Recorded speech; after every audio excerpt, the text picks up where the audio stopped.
Welcome to the Start Something Show. Join world-renowned experts, change agents, and everyday folks who have done the amazing. All here to help you start something incredible. Now it's time to step out, live your perfect day, and create a legacy with your host, Tina Dietz.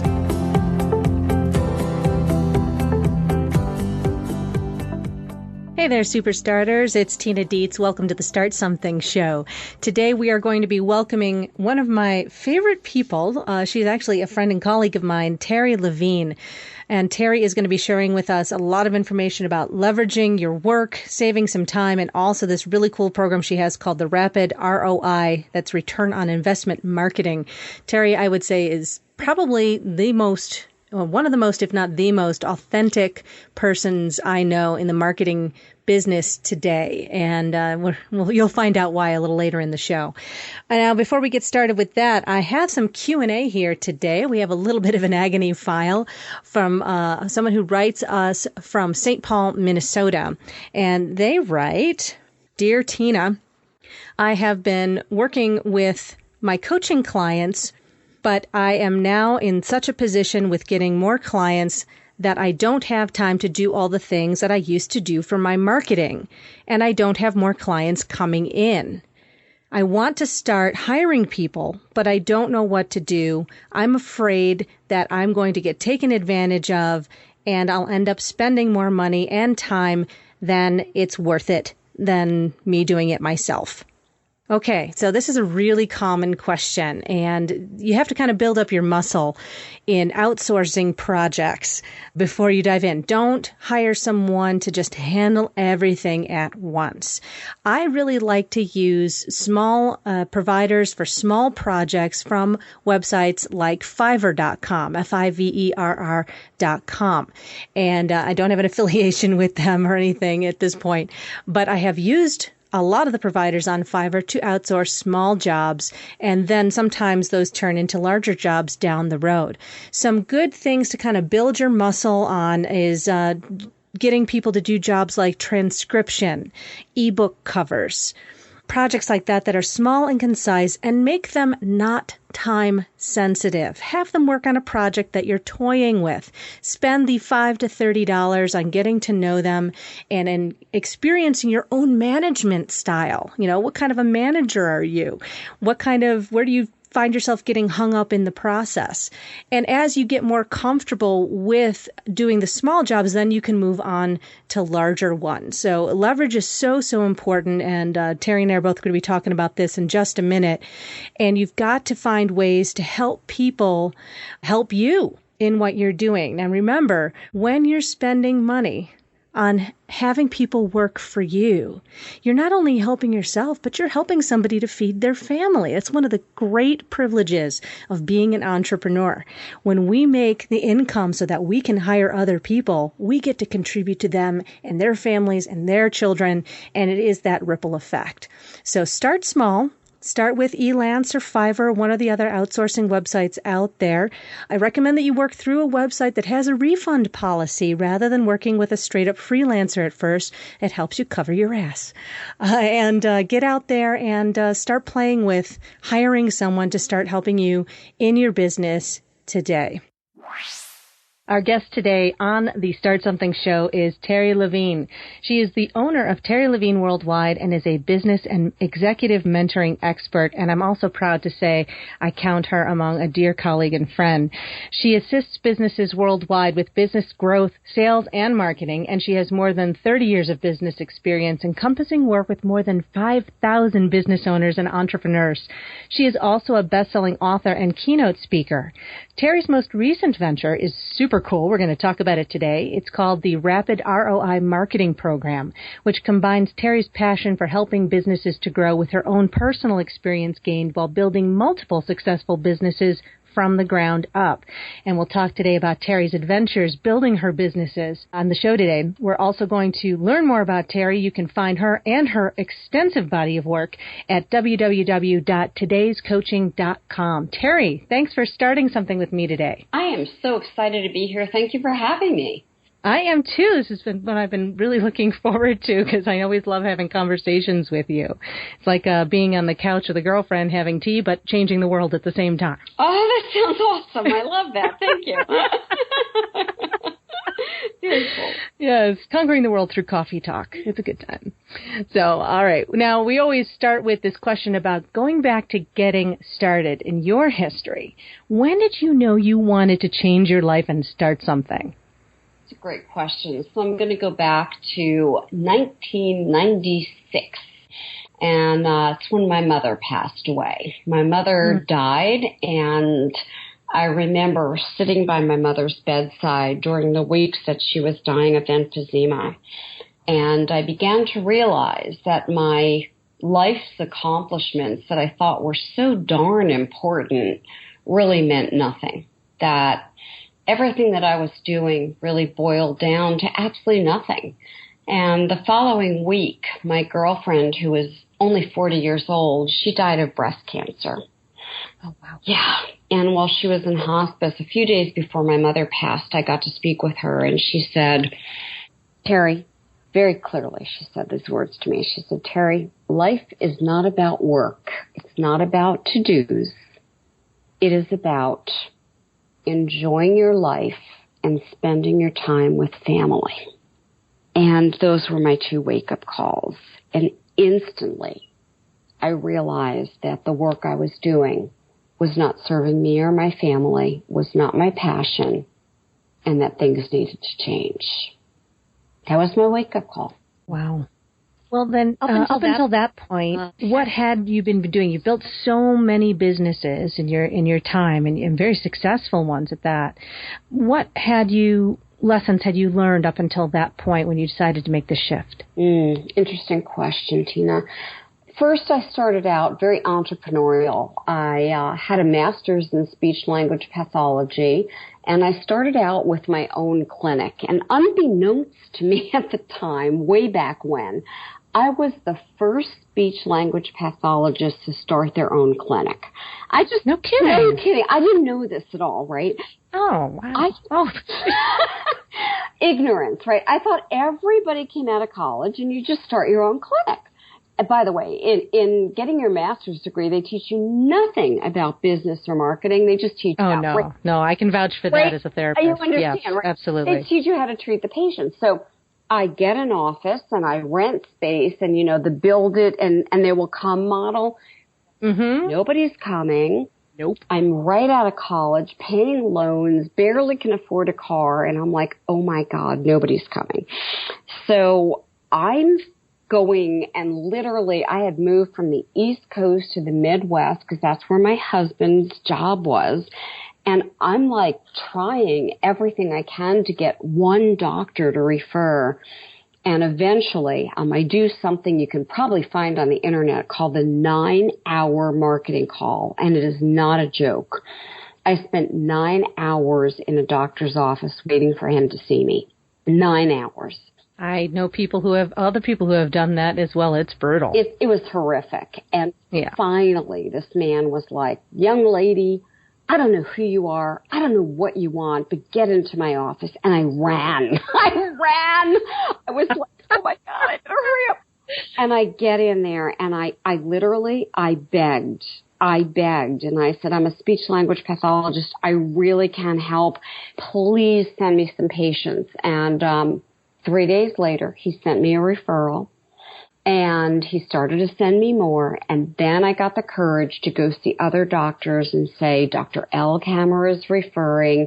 And the next thing I knew, I realized, hey, I'm really good at marketing, and I'm really bad at speech-language pathology.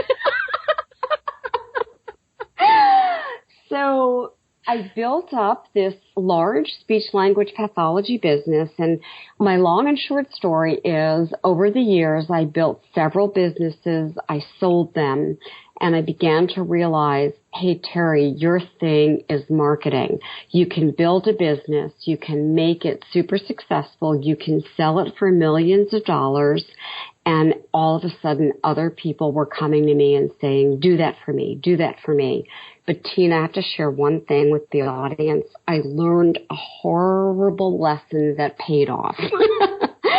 Exactly. I took a job in corporate America. Oh, I'm sorry. Thank you.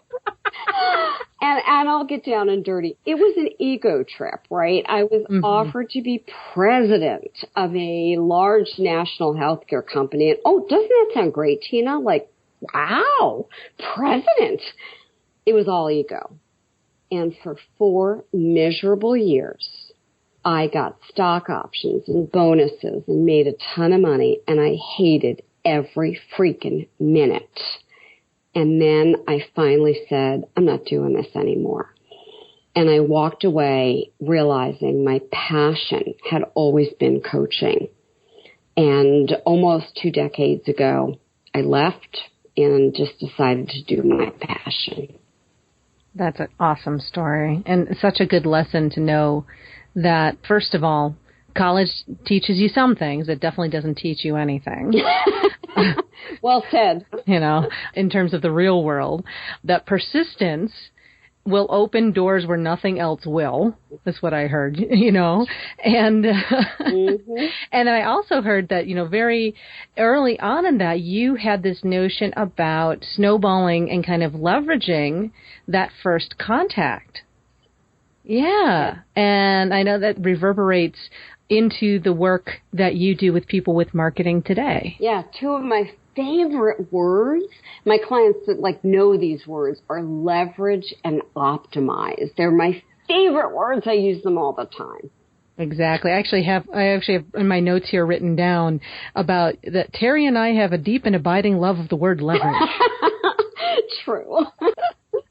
Well, let's take a different tactic here. And now you told us about some of the setbacks you had, but let's now do a little bit of fast forward. We want to make sure that the audience here knows that failure is not a dirty word. We have to have it. We have to know what doesn't work so we can figure out what works. And sometimes what we fail at points us in a totally different direction we never would have put ourselves on and opens things up. So what setbacks or failures have you had to deal with? And what did you get out of that? How did that impact you? Oh, gosh. The first thing that I did was I really thought it would be wise to have a business partner. And so in the very, very beginning, I began a coach training school, not because that was ever a desire of mine, but because so many people kept showing up saying, teach me to be a coach, teach me to be a coach. No, I don't want to go to some other school. I want you to teach me. So I thought, well, I should probably listen to this. And I thought, well, I'll have a partner. And I took on a partner, and very quickly after that, I realized I am not the partner type. Mm-hmm. I am the type that really is a control freak, and I want to be in charge of everything. And during a business meeting, my partner cried, and it's not my personality to have somebody with me that's a crier. It's just not me. No offense to the person, because she's wonderful. And so I wanted to terminate the agreement, which created a lot of chaos in the business and in the company. So that was numero uno mistake. And a week after this all happened, we were both keynote speakers for the ICF. Now, thank goodness, she is a wonderful, wonderful woman, and we both presented very professionally. You would never know that we were going through a legal breakup.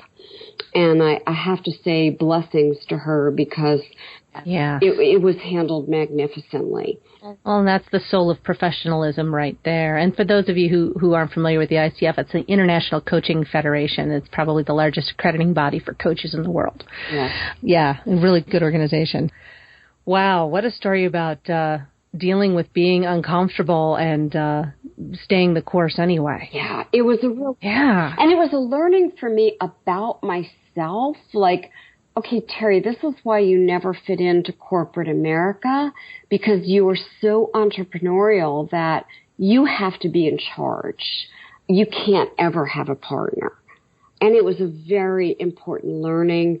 And, I felt awful because I did feel like I really hurt her and hurt her feelings. And she is really a brilliant woman and a dear person. And so that was one piece. So I would consider that a quote unquote failure and a setback in my business. And then, Tina, I had a major one. Gosh, in, I believe it was 2006. Life was great. Things were going magnificently. And I remember this so clearly. September 6th of 2006. Wow, gosh, I just recalled the exact date. I was working with a personal trainer.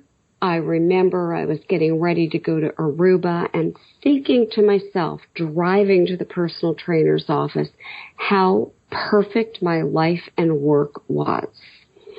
And while I was doing my workout, I heard this loud sound that sounded like a bullet. And I remember saying to my trainer, what was that? And he said, I don't know. And then he said, Terry, stay where you are and don't move. And he came over to me and said, you're standing on one foot. And I thought, wonder why that is. And when I went to put down my other foot, I could not. So I had torn my Achilles. Didn't seem like a big deal. However, I developed this horrific disease called reflexive sympathetic dystrophy. And for those of you who have never heard of it, I'll just describe it because I fundraise for children. I now have a foundation for children who have this disease, and I'll describe it very quickly. It's as if somebody has taken all the blood out of your veins. Oh, my goodness. And I suffered through that disease until it took over my entire body. And for 18 months, not only was I unable to work, I was literally screaming for over 6 hours a day. I was unable to get out of bed, wear clothing, or even have sheets on my bed, or wear clothes, or have people come into the room that I was in due to the pain. Oh, wow. So it is a very horrific disease. I was fortunate that I had set up a passive income business, so money flowed in. And I have struggled with this disease since 2006. I am fortunate that due to the income that I have been able to make, that I've been able to get treatments for the disease and live in Mexico for half the year, where the barometric pressure actually helps my disease. However, that has been a major setback to my business and my goals. So I want people to know that despite whatever comes up as quote-unquote challenges along the way, there are always ways that you can creatively figure out how to generate income. Thank you for sharing so candidly about that, Terry. I really appreciate that. You're welcome. I believe in transparency. I do too. And there are so many entrepreneurs out there, or so many people out there who believe they can't earn a living because of their either physical, mental, emotional setbacks. But when you speak to entrepreneurs who are successful, what I find is 99% of the time, they're dealing with something along those lines, whether it is a physical ailment or it's anxiety or depression or any variety of a number of things. The beautiful thing about being a business owner is that you get to create from nothing, create your own destiny, and have it work for you, regardless of, like you were saying, Terry, your circumstances or what the world throws at you. Yes. Yeah. And I will admit that I had a pity party for well over 6 months. And one day I literally got the inspiration to write one of my books, which is called Magnetizing Money. And when I wrote that book, I had a wake-up call that I needed to get out of my pity party. And once I did that, it was shortly after that that I was able to return to work. Wow. Yeah. Well, if all of this is happening, you've had these major turning points, you've developed numbers of businesses, sold them, moved on, trained coaches, trained entrepreneurs, had these challenges along the way. Out of all that, what would you say is the biggest business risk you ever took? Oh, fabulous question. So when I returned to work after my by the way, I had two major episodes of RSD. The first one was where it took over half of my body, and the second one was 2 years later where it took over my entire body. And I had to be put in ketamine comas, which was a ketamine as elephant tranquilizer. And yes, it was a horrific experience that literally took me out of work due to hallucinations for a long period of time. And I will tell you that what happened for me was the most interesting thing, which was finding that I could find great people to surround me, to help me, to assist me, to bring on my team, and to create business in a different way. And so we literally just created a different model. So the beauty that came out of all of this is creating a new model, creating a new way of doing business, and in a way that my clients appreciate, love, and adore. And it's a done with you and a done for you program that allows other people to make a great income who work with me, allows my clients to get to work with other team members, allows me to provide a wonderful income to other coaches and consultants, and also allows me to have the opportunity to have more freedom when I need it.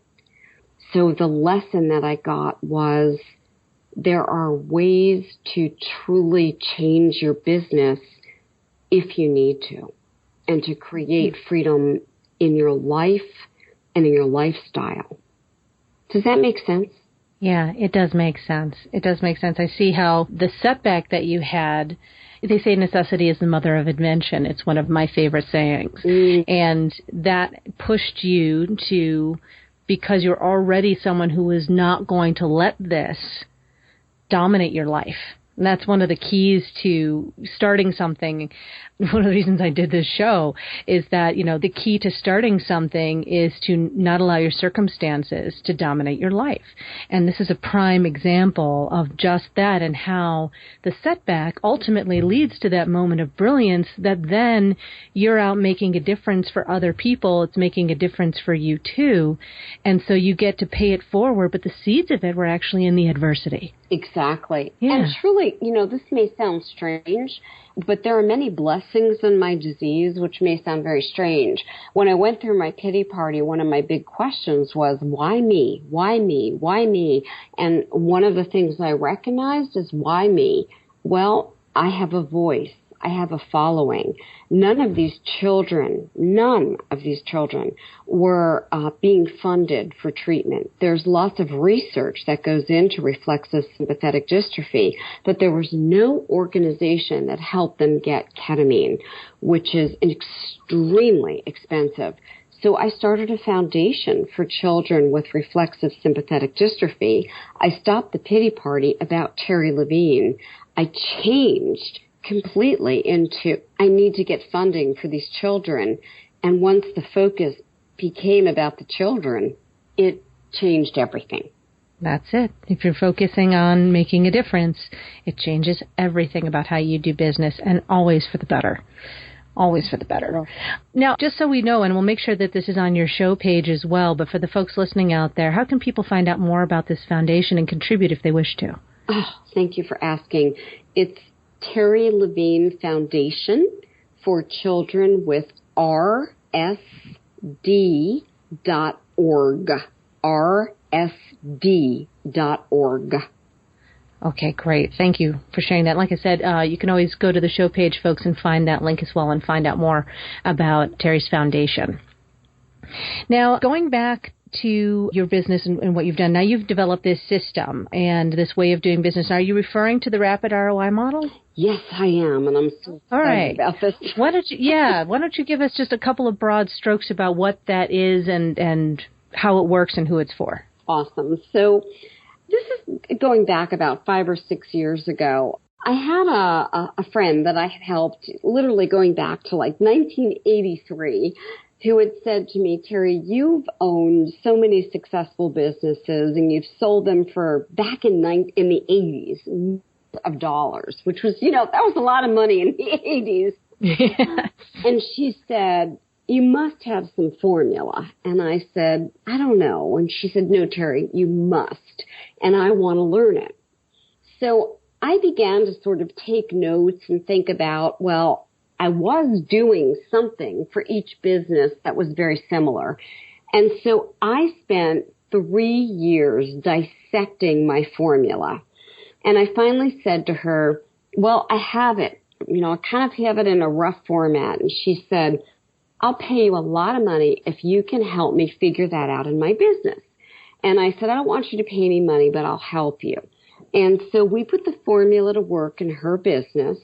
And we took her, I think it was like $200,000 or $100,000 business. And within a year, we built it up to a $10 million business. This was like 1987.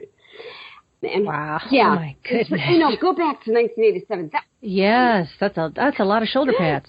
Yeah. And then she said, now I want to sell it. And I said, that's the easiest part. And then I helped her get a buyer. And then she said, okay, can I apply the same formula and start another business? I said, you know what? It is formulaic because now that you helped me do this, I just have rinsed and repeated the formula for all 6 of my businesses. So a few years later, I had a friend of mine say, do this for me. And then I said, well, now I have the formula. And so about 5 years ago, a couple of my clients said, we want the formula. And I thought, I have the formula. So why don't I share it? So I do now. And it's called the Rapid ROI Model. And I literally have, because I spent so much time, I dissected it. And now I share the formula with clients in a various assortment of ways, home study, individual mentoring with me, group mentoring with my Terri Levine Worldwide team, lots of different ways. But literally, it's how I created all 6 of my multi-million-dollar businesses. And at the end, if I chose to, I sold them. Like in my coaching business, I have zero desire to sell it. I feel like I'm going to keep coaching forever because I feel very at home with this business. It's like what I'm meant to do. But in any case, it works for any kind of business. I've worked with over 5,000 business owners in terms of coaching, 247 types of industries. But I'm really, I don't know. Tina, I just have to say I'm so excited that I spent the time dissecting it.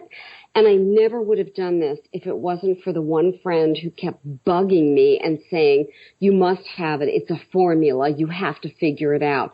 And now I tell her all the time, boy, am I grateful that you pushed me because it is formulaic and I can repeat it over and over again. Just to clarify, when you say that it's a formula, and this is really important for a lot of entrepreneurs out there, it's not a magic bullet. No. Because I know you're working the depth of it. So many folks out there, you hear 90 days to 6-figure business, and it drives us nuts, right? The blueprint for this and blah, blah, blah, blah. And people kind of lost sight of the fact that no matter how good of a system you have to put yourself into it too. Oh my gosh. But the underpinnings, I love the mad scientist feel of this. I resonate with that. Is that there is a pattern. There's reliable things that happen inside of business that you can trust, that you can rely on if you work it. I'm so glad you said the word work. I'll never forget this. This was early on in like my couple of decades of coaching. Somebody said to me, I'll never forget this. They said, "You're just so lucky." I said, I really kind of resent that. I am not lucky. I have worked, and I'm going to repeat that. I have worked really, really hard to get where I'm at. It is work. It is not like I have woken up in the morning and used this so-called law of attraction and all of this stuff has come to me. It is not like that. And in fact, I coach many quote unquote law of attraction people, and I will tell you that they work. And I will tell you people who talk about 4-hour work week, and I know many of them are not working 4 hours. Okay. So I'm the real transparent person. And if I offend anybody, I apologize. I do not work. Oh, don't. It's so true. Never apologize for truth. Thank you. Yeah. I do not work 4 hours. Okay. I do not. And I will tell you that if anybody believes that somebody's working 4 hours to create $1 million empire, I do not know anybody who works 4 hours. Anybody who claims that they work 4 hours. I do not know that person, and I know a lot of people. So I'm just going to tell you straight up, my programs are always done for you and done with you, which means you have to do work. Period. While we do a lot of implementation, the client must do something. I'm sorry. Exactly. Well, truth, Tina. People ask me, well, why do I need to hire the coach? The information is out there. There is a lot of information out there. You can go through. I mean, you and I, went through. I mean, we had our own coaches and mentors and trainings and everything that we went through. It's about shortening the learning curve. Exactly. It's about having people that you can rely on in your life that are going to help steer you in the right direction so you don't end up paying hundreds of thousands of dollars in stupid tax. And I'm speaking for myself there. Yeah. And that's one of the reasons we do what we do. So yeah, I know you and I feel very strongly about this. And I love Tim Ferriss's work. I love the 4-Hour Work Week. The book, actually, I can say that book changed my life. But, even Tim will tell you, of course he's working more than 4 hours a week. Mm-hmm. But damn, it's a good title. Yes, it's a great title, and no wonder he's a best-selling author. It's an awesome title. I mean, isn't that a dream for all of us? Absolutely. I just want to be real with people. Tim speaks on stages all the time. He writes content all the time. So I just want to say that there's more than 4 hours involved in the 4 hours. Well, and when you're doing what you love, you want to work more than 4 hours a week. It's like a healthy obsession. It's a healthy version of obsession. All right. So we are going to dig more into the Rapid ROI model. We're going to talk about leveraging and how to get that done, getting your name out there, getting on stages, all of that. Terry is a wealth of information, so don't miss the backstage pass for this show. But before we get to that, Terry, one more question. If you were just starting out today and you had your knowledge but not the resources that you've developed over the years, what would be some of the first things you would do to start something today? Oh, I love this question. Ooh, goosebumps. The very first thing that I would do is I would make sure whatever business, whatever niche, whatever I chose to do, number one, I would really have a deep passion for. I would absolutely be in love with. I wouldn't be doing anything just for the money.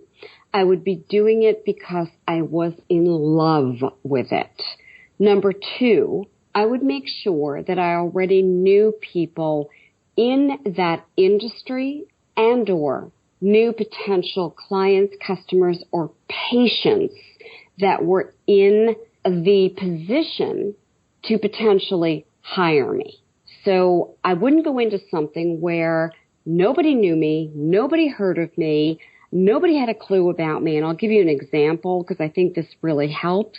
I had a client last year who out of the blue said, I'm going to work with realtors. And I said, have you ever been a realtor? No. Do you know realtors? No. Do you know an influential realtor? No. Why are you picking realtors? I think they have money. I said, that is absolutely the wrong target audience for you. So my example for myself is when I started, I decided that I wanted to work with people just like me. I came out of the rehabilitation, occupational speech language pathology and physical therapy industry. I was president of a national healthcare company who was experiencing extreme burnout and frustration. I knew literally 500 people who felt the same way. I said I could contact those people. I could write articles relevant to that industry. I could speak on stages for that industry. I had contacts in that industry. I didn't want to passionately work in that industry. However, I knew that was my starting point. You must pick something that you have a connection to. And I have to make that point because, Tina, I find too many people pick something and then they go, I have no idea where to get clients. That's what I would do if you're just starting out. Perfect. Let's leave it right there. And everyone, I just want you to marinate in that wisdom right there. And then I want you to join me and Terry on the Backstage Pass. We're going to dig in even deeper. Terry, thank you so much for joining me today on the Start Something Show. My pleasure, Tina. Thank you. All right. And everyone out there, we'll talk to you soon. Start something with purpose. Start something with freedom. Start something now. Go to thestartsomethingshow.com, join our community of superstarters, and get your perfect day planner pack, a free resource to help you create the life you've dreamed of living. Take action now, and we'll see you for our next exciting episode.